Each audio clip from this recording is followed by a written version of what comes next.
Mitos y verdades de la inteligencia artificial, con Hernán Mujafara de DIRMOD, Norberto Gaspar Sena de UTN, Tomás Moyano de TICMAS, María Florencia Pollo Catáneo y modera el señor vicedecano de la Regional de Buenos Aires de la UTN, el ingeniero Andrés Burstín. Todo suyo, maestro. Muchas gracias. Gran placer. Nos toca un gran desafío que es, además de la apertura, tener el gran orgullo de inaugurar el panel debate de esta mañana.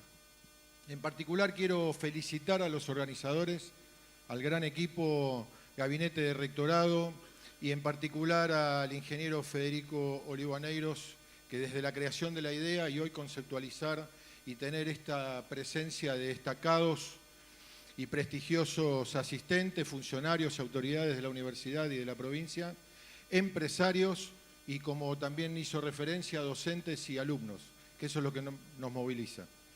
En particular, arrancamos con una idea que tiene relación con contextualizar qué es la inteligencia artificial desde su aplicación, más aún porque hay términos que nos aparecen y parecieran referenciar a cuestiones modernas, ChatGPT, pero en realidad es parte de todo un compendio de soluciones que tienen relación con conceptos teóricos y prácticos, para los estudiantes particularmente. Es procesamiento del lenguaje natural generativo. De la misma manera que también todas las soluciones aplicadas a clonaciones, aplicaciones de inteligencia artificial que tienen relación con visión computacional, machine learning y demás conceptos. Así que para eso, Florencia, amiga, amigos, un gran placer. Bueno, ¿qué tal? Buenos días a todos y a todas. Buenos días. Bueno, hablábamos con Andrés, como capaz estaba interesante al comienzo tener como una idea base para que todos hablemos de lo mismo. Soy ingeniera y es importante ordenarnos y que todos sepamos de qué estamos hablando cuando hablamos de la inteligencia artificial. La inteligencia artificial, tal como les comentaba, como comentaba el señor rector, data del año 56, no voy a empezar con historia, eso es otra charla, que es súper interesante para analizar la evolución y saber de qué estamos hablando cuando hablamos hoy, en la medida que uno comprende la historia. Pero a muy grandes rasgos, la inteligencia artificial estudia el comportamiento que se considera inteligente del individuo y lo trata de emular. Obviamente, cuando hablamos de comportamiento, si hablamos desde el raciocinio, desde la capacidad de análisis, de síntesis, de inducción, de deducción, estamos hablando de utilizar informática. ¿Por qué? Porque maneja a grandes volúmenes de información, porque la permite modelar. Pero el concepto de inteligencia es un concepto altamente dinámico. Depende muchas veces del entorno, lo que se considera o no inteligente. La tecnología fue acompañando el devenir y la evolución de la inteligencia artificial, permitiéndole en muchos casos empezar a implementar, a deployar, a ver en lo concreto esos modelos teóricos que yo contaba cuando arranqué yo a hablar de inteligencia artificial. Mi primer contacto fue en el año 92. Era como un grupo de autoayuda, nos agarramos todo de la mano y decíamos esto existe, esto existe, esto existe. Nunca lo podíamos ver. Hoy inteligencia artificial tenemos en todos lados. Gracias a Dios, con el avance de la tecnología. Entonces, no podemos hablar de inteligencia artificial sin hablar de tecnología. La inteligencia artificial es una ciencia, ha tomado, es un cuerpo de conocimientos, tiene método científico y la vemos, y es la mirada que la gran mayoría de quienes somos ingenieros y trabajamos en tecnología, lo podemos ver a través de que es una ciencia netamente de investigación práctica y logra implementarse en tecnología. Cuando hablamos de ChatGPT, cuando hablamos de un montón de aplicaciones, estamos hablando de tecnologías que tienen un montón de software en su base y hay algunas actividades que para desarrollar utiliza tecnologías de IA. Personificamos muchas veces, por una cuestión de antropomorfismo, queremos darle una imagen y una personificación a la IA. La vemos siempre, si ustedes ponen IA, en un buscador, aparece una mujer, lo comentaban el otro día, tenemos ganas de echarle la culpa a alguien, ¿no? Entonces decimos, bueno, le hablamos a este. Pero tenemos que ver, por eso este panel inicial de hablar de mitos y de verdades, porque hay como ideas fantasiosas a través de noticias, a través de la falta de comunicación, por eso esta necesidad de universalizar el concepto de IA para todos. Bueno, no hablo más. Norberto, algo se trató, pero voy a cometer algún acto personal que tiene que ver con que en la Universidad Tecnológica Nacional formamos ingenieros destacados y para el mundo. No tengo la menor duda, que son los más destacados, no importa la cantidad, sino que desde el concepto de aplicación, formación por competencias y particularmente su aplicación directa. Entonces, Norberto, me surge la inquietud respecto al impacto en el modelo educativo en relación desde el aprendizaje hasta la evaluación de los estudiantes en general, pero particularmente de ingeniería, porque la inteligencia artificial no es solo de aplicación directa a ingeniería en sistemas de información, electrónica, mecánica, sino que atraviesa todas las ingenierías y su aplicación. ¿Cómo consideras ese impacto? Porque desde la irrupción en noviembre a esta parte fue tan vertiginosa la evolución que tuvo en tan poco tiempo y toda la salida de las miles de soluciones. ¿Qué te parece? Bueno, primero, buenos días, muchas gracias por la invitación. Me parece que lo primero que tenemos que hacer es no pelearnos con eso. Entiendo que ya desde hace tiempo la inteligencia artificial viene y está conviviendo en un esquema de tensión, si se quiere, por estos mitos y por estas verdades que un poco vamos a charlar hoy. Tal cual lo decías vos, la universidad viene trabajando desde hace tiempo en una estructura nueva, en una estructura pedagógica donde nuestros estudiantes tienen que ser el centro. Y creo que la inteligencia artificial en ese sentido viene un poco a encajar o a colaborar para que, por ejemplo, de alguna manera le podamos hacer un seguimiento bastante más detallado a los estudiantes. A mí me gusta pensar la inteligencia artificial en la educación en 3 partes al menos, si bien la UNESCO la define en 4, a mí me gusta pensarla en 3. Una que tiene que ver con los sistemas de gestión, sobre todo pensando fundamentalmente en tratar de adelantarnos. Hoy tenemos muchísima información como facultad regional y cada una de las universidades van juntando información acerca de los estudiantes, entonces de acuerdo al desempeño que va teniendo los estudiantes a lo largo de su carrera podemos adelantarnos, aplicar inteligencia artificial ahí en un sistema de gestión que permita de alguna manera predecir qué es lo que va a pasar con una prueba, qué es lo que va a pasar con un curso. Luego, desde el punto de vista de cómo estudian nuestros estudiantes, por ejemplo, rápido, un chatbot de preguntas frecuentes para que el estudiante pueda tener 24/7 en cualquier momento y cuando se le ocurra consultas de un examen, de un tema que pueda ampliar. Luego, desde el punto de vista de la docencia, esa sería la tercer pata, que acá es donde digo que lo que menos tenemos que hacer es enojarnos con eso. Creo que sería tapar el sol con las manos. Creo que la inteligencia está y tenemos que ver de alguna manera cómo hacemos. El gran desafío que tenemos es cómo hacemos para incorporar esas herramientas a nuestros procesos de enseñanza y de aprendizaje. Y yo creo, bueno, y la cuarta pata que define UNESCO es el aprendizaje a lo largo de toda la vida. No sé, ¿por qué no pensar? Hoy la tecnología de hecho lo permite, esto que hoy está bajado a tierra, que antes era algo que se predicaba. ¿Por qué no pensar en una aplicación de un teléfono celular que pueda ser una guía permanente de un estudiante desde que inicia, que puede ir recibiendo retroalimentación de lo que le gusta, de las cuestiones de interés de esa persona y que lo vaya acompañando a lo largo de todo el ciclo? Creo que los desafíos son muy importantes. En esa misma línea, Tommy, desde tu experiencia como CTO de TICMAS, ¿qué podés decirnos? En la línea de lo que es la inteligencia artificial aplicada en la empresa, un poco lo que me tocó a mí en mi rol fue en noviembre aparece inteligencia artificial, se revoluciona el mundo, ChatGPT, todo el mundo empieza a pensar, ChatGPT va a reemplazar puestos de trabajo, nos van a cambiar, me van a reemplazar, me van a rajar, empieza a haber mucho miedo en la industria, en todas las industrias, un poco lo que tenemos que transmitir, nosotros que estamos mucho más cerca de la tecnología, mi rol es 100% desde el mundo tecnológico, cómo poder llevar la tecnología a productos educativos, es cómo evangelizamos y cómo contamos que la inteligencia es una herramienta más. O sea, la IA es una herramienta más que nos va a ayudar y nos va a potenciar nuestras habilidades humanas al final del día. O sea, la inteligencia por sí misma, sin el concepto, sin la concepción del hombre atrás, la respuesta va a ser casi la misma para todos. Por más que sea generativa, que aprenda, que se modere, ¿quién la modera? ¿Quién la escribe? ¿Quién la programa? Hay un montón de cuestiones atrás de todo esto que hace que el ser humano pueda agarrar una herramienta, le pueda sacar mucho potencial y pueda poner sus habilidades humanas por encima de eso para ponerle una capacidad de raciocinio por encima.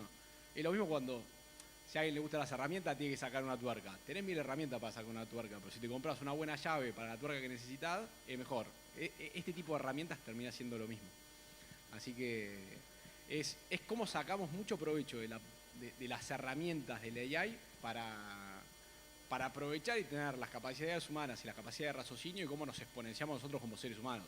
Creo que ese es el gran desafío que vamos a tener todos como comunidad, cómo nos formamos, cómo nos educamos, cómo seguimos estos trayectos creo que hablaban del trayecto personalizado de aprendizaje y hace un rato hablaban de la historia clínica.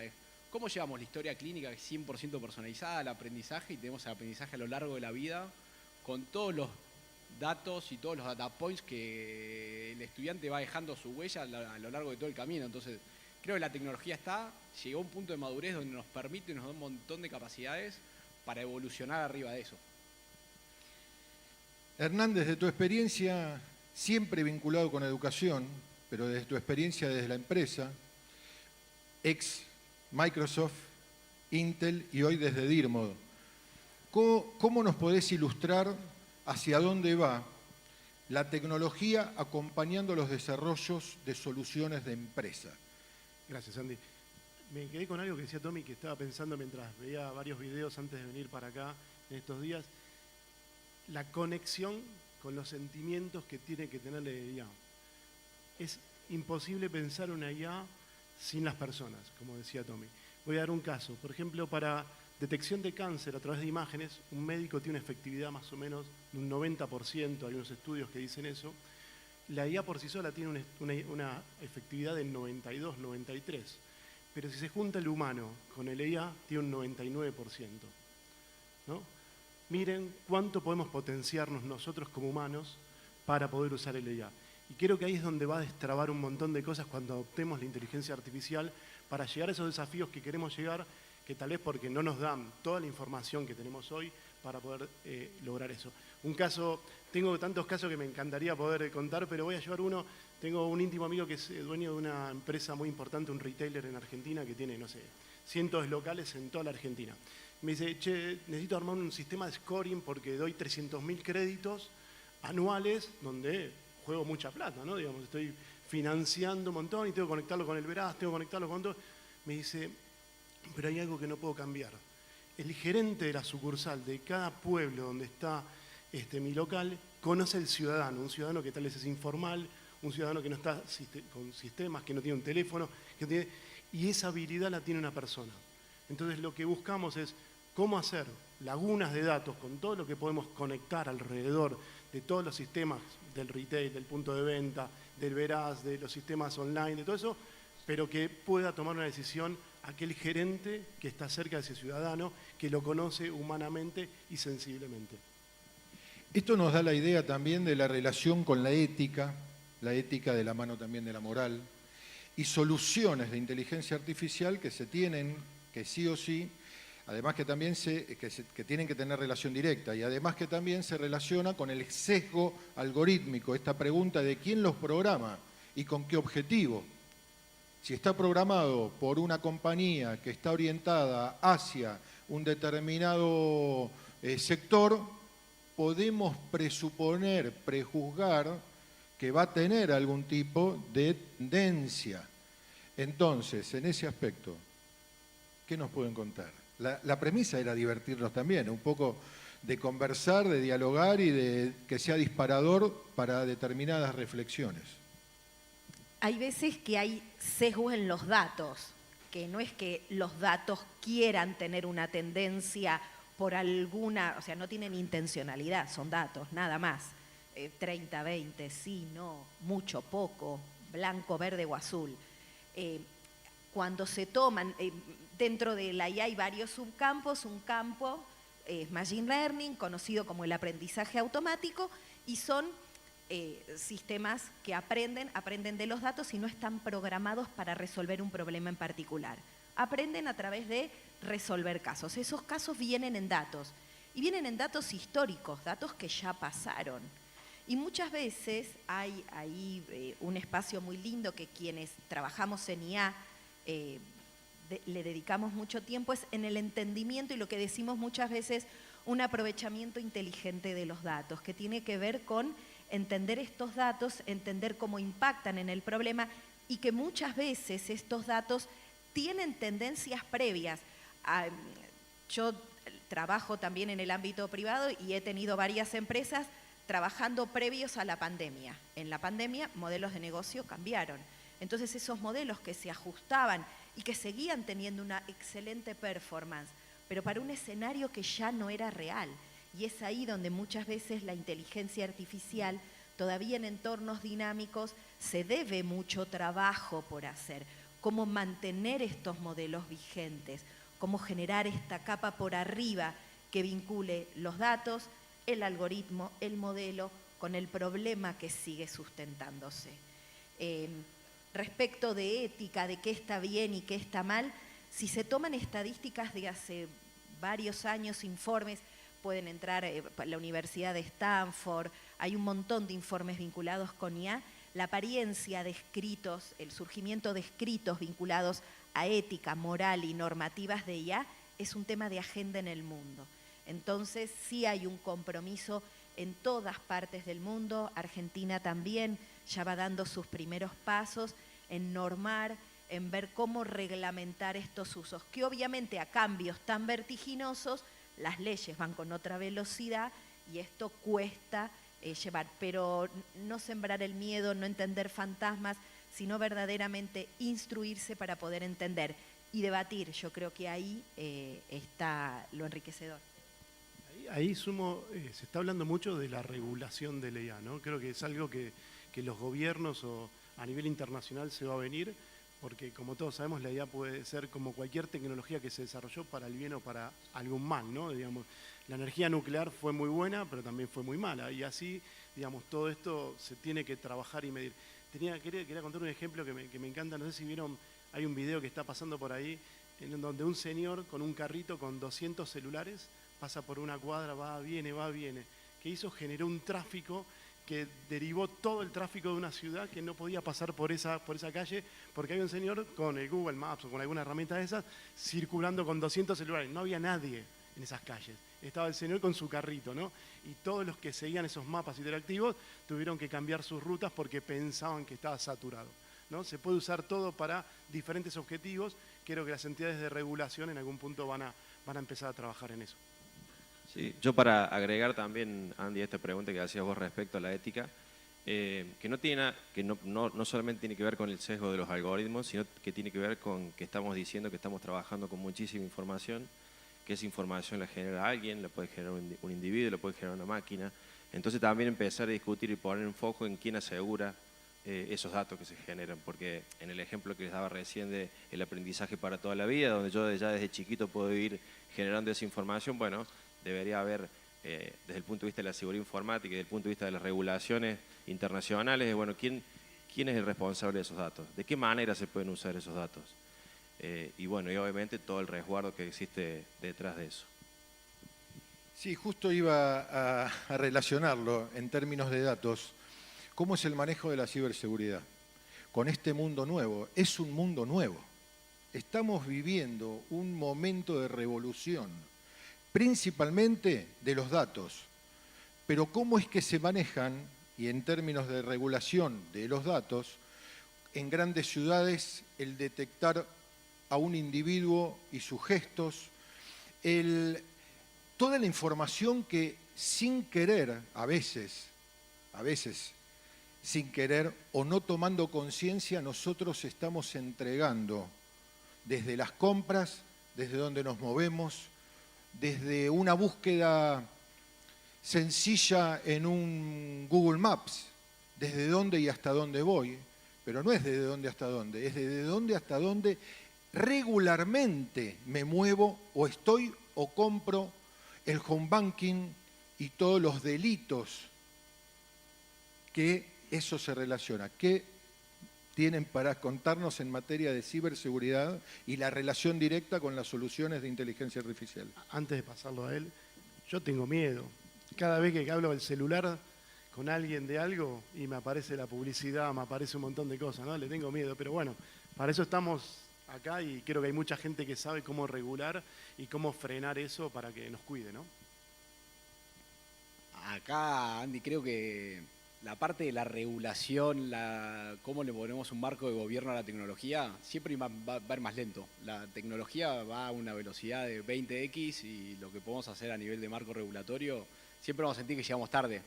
O sea, salió GDPR o la política de protección de datos personales, hay un montón de regulaciones alrededor, pero creo que la conciencia está en los ciudadanos, en cómo lo usamos, en entender, informarnos, entender qué significa aceptar una cookie. Nosotros hoy entramos a cualquier página de internet y te dice, nueva política de cookies. Apuesto que levanten la mano todos los que aceptar todas las cookies sin ni siquiera leer qué es lo que estamos viendo. Entonces, creo que esa parte de cómo nos concientizamos, cómo nos educamos y cómo nos seguimos formando en este marco, va a ser mucho más efectivo al final del día, de cómo vamos a estar dejando nuestra huella, nuestro fingerprint, de lo que puedan hacer los entes regulatorios, ya sean nacionales, provinciales, multinacionales. Entonces creo que la conciencia y lo que cada uno de los que estamos acá, estamos cerca, nos vamos capacitando, vamos aprendiendo, va a ser mucho más efectivo de lo que pueda ser un marco normativo, un marco regulatorio para una empresa capaz como la que trabajo yo, donde manejamos un montón de datos personales de las personas, tenemos que cumplir lineamientos, normativas de GDPR o políticas de datos personales, qué podemos compartir, qué no podemos compartir, cómo explotamos y qué es lo que hacemos a partir de esa información y qué capacidad de negocio podemos generar atrás de eso.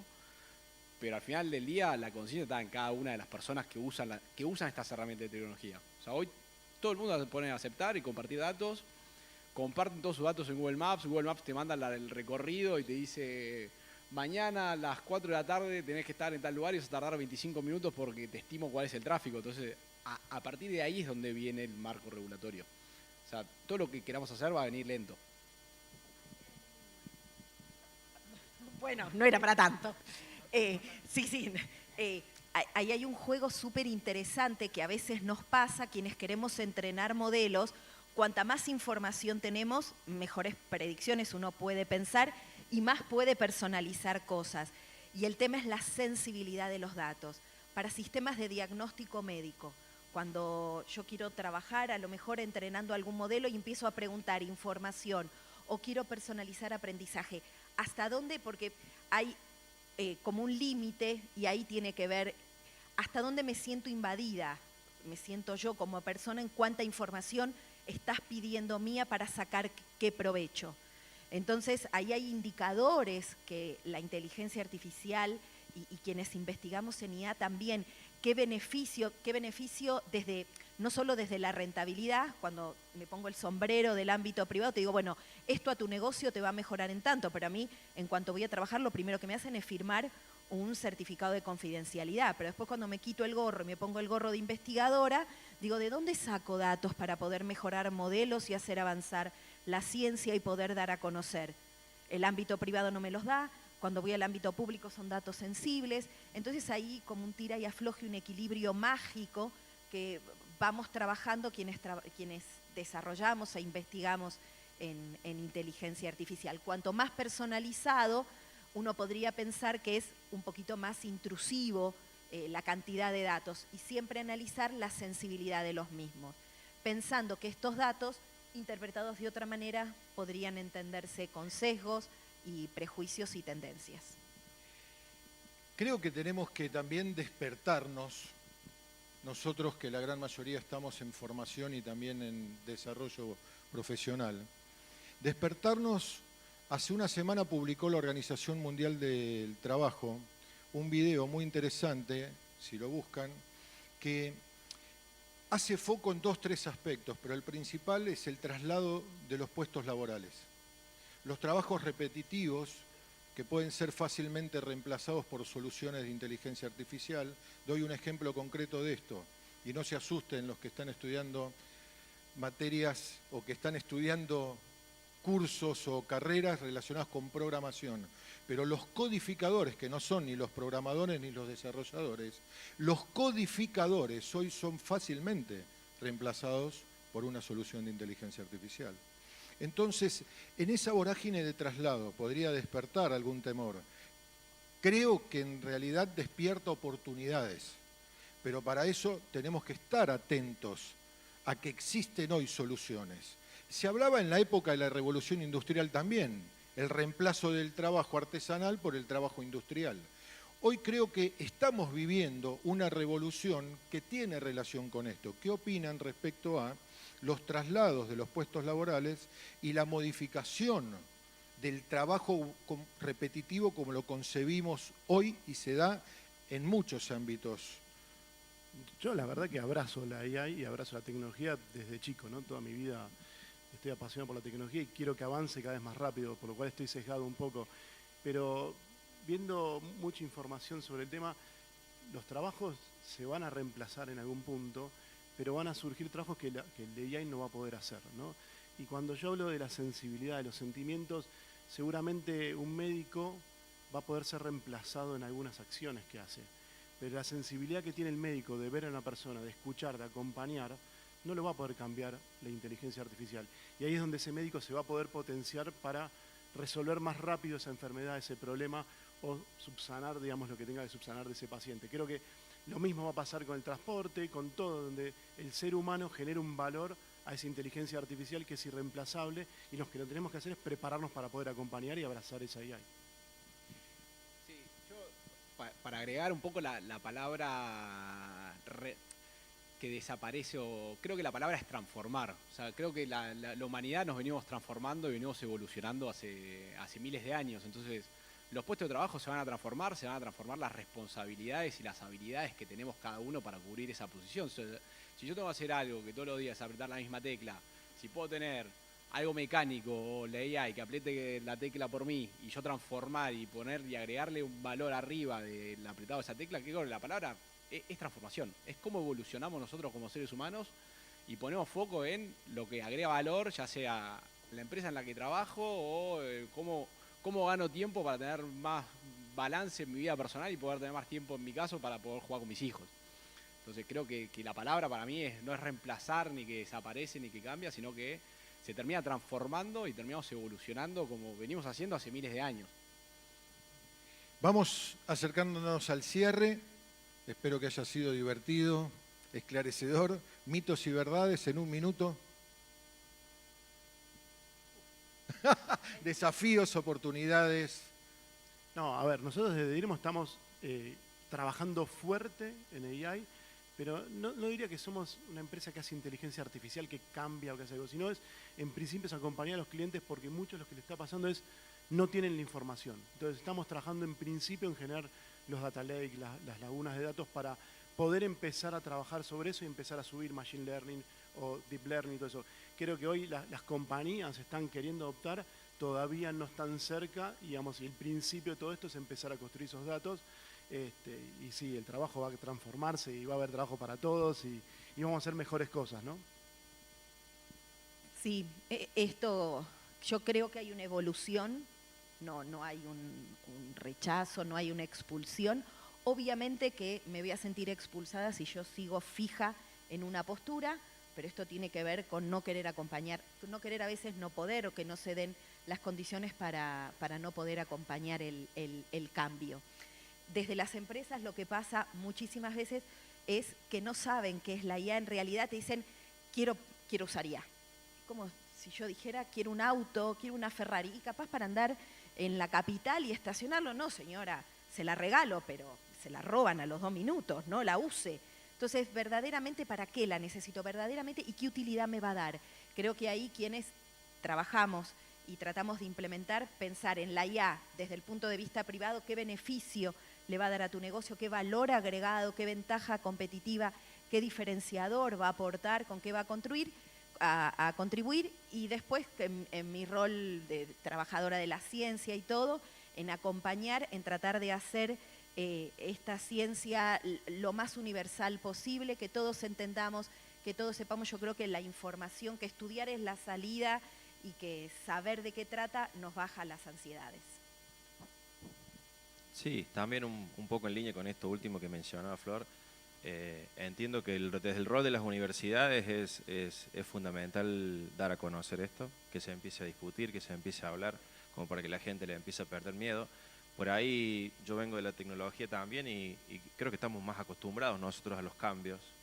Tiene que ver un poco con la formación y con lo que nos gusta, pero también hay que entender que hay muchísima gente que no está tan acostumbrada a los cambios y que a esas personas hay que acompañarlas en este proceso de transformación, y que en eso las universidades pueden hacer muchos de la capacitación. Entiendo que hay que trabajar en la democratización de la inteligencia artificial. Entiendo que hay que trabajar sobre todo con lo que hablábamos recién de la legislación. Me parece que tenemos una deuda muy grande. Imagínense que estamos discutiendo inteligencia artificial acá, si no, ¿qué hacemos con los datos? Todo, y la semana pasada al PAMI le robaron un hackeo, no sé, la cantidad de millones de datos. Entonces, hay muchas deudas desde el punto de vista de la seguridad, sobre todo que la gente empiece a entender que manejar tecnología requiere al menos sí, tiene riesgo y que requiere alguna preparación, y en eso me parece que podemos acompañar bastante. Yo simplemente para que se relajen un poco todos, cuando uno compra un teléfono celular, elija el que quieran, no soy fanático de ninguno, uno no está pagando por el hardware, pero no está pagando por el software. Y el software, todo lo que nosotros generamos sobre nuestro teléfono celular, le llega a alguien en algún lugar, que puede ser Apple, o puede ser Google, o puede ser, ahora los chinos están haciendo su propio teléfono celular, con lo cual el que maneje la información va a manejar el mundo, en definitiva. Y nadie se preocupa por eso. Yo nadie veo preocupado porque compra un teléfono celular, acepta y usa el teléfono celular gratis. En ese caso se dice que las personas son el servicio somos nosotros. Todos los datos que generamos, toda la información que estas nubes van acumulando, y esta publicidad que nos empieza a llegar por todos lados, cuando yo chateo por WhatsApp o chateo por Telegram o por donde sea, y me aparece publicidad por Facebook o por Instagram, por Telegram, es un poco esto de lo que estamos hablando. Así que, de hecho, esto está. Como les decía al principio, me parece que no hay que enojarse, me parece que hay que amigarse con la tecnología y hay que trabajar para que sea lo más democrático posible, que la mayoría de la gente se adueñe de la tecnología y que la pueda aprovechar. Creo que ya lo dijeron todo, o sea, que querer ir en contra de la AI es querer tapar el sol con la mano, es creer que no está. O sea, la tecnología llegó, va a seguir evolucionando más rápido de lo que llegó hasta ahora. Entonces, adoptémosla, llevémosla, concienticémonos de qué implica compartir los datos, como decían los chicos, y vayamos para adelante. O sea, adoptémonos, transformémonos y sigamos acompañando la tecnología, usándola como herramienta, sacando las cualidades humanas y las capacidades humanas que tenemos nosotros como personas. Vamos con un video de cierre.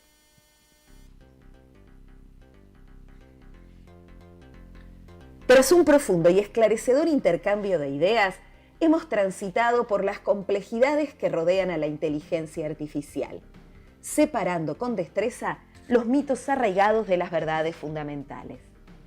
Al explorar y descifrar diversas perspectivas, desde las representaciones fantasiosas en la ficción hasta las narrativas tendenciosas en los medios, nuestra reflexión culmina en una conclusión inequívoca.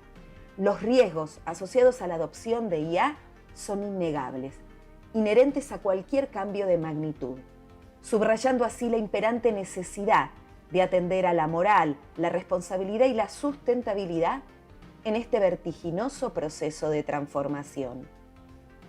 Es muy importante recordar que estos desafíos no son de aparición reciente, sino que se han entrelazado con la historia misma de la inteligencia artificial. Desde sus primeros pasos, esta disciplina, hoy convertida en una ciencia, ha acariciado el propósito de ser un aliado, un complemento a las capacidades humanas más que un rival. Y en este viaje hacia la colaboración surge una verdad inmutable. El acceso continuo a información y conocimientos sólidos es el pilar que sustenta un avance fructífero. Y lo que es más importante, responsable. De esta manera se previene la caída en trampas de imprudencia y se construye un camino sustentado en la prudencia y la ética. Es por ello que nuestro deber, como comunidad científica y tecnológica, es estar evangelizando en IA. Soy María Florencia Pollo Cattaneo. Te doy las gracias por escucharme. Muchas gracias. Nos vemos la próxima. Hasta luego. Un gran placer. Un gran placer. Espero que se hayan divertido. El robot ya nos indica la finalización, extraordinario, del panel en tiempo y forma, y dejo una reflexión. A partir del instante en que la tecnología supere a la mente humana, la vida no será tal, sino solo parte de la imaginación. Muchísimas gracias. Fuerte, fuerte el aplauso para este primer panel de este FIA, mitos y verdades de la inteligencia artificial, a Hernán, a Norberto, a Tomás, a María Florencia y a Andrés, por supuesto. Vamos a continuar ahora mientras preparamos. ¿Está todo listo? Todo perfecto.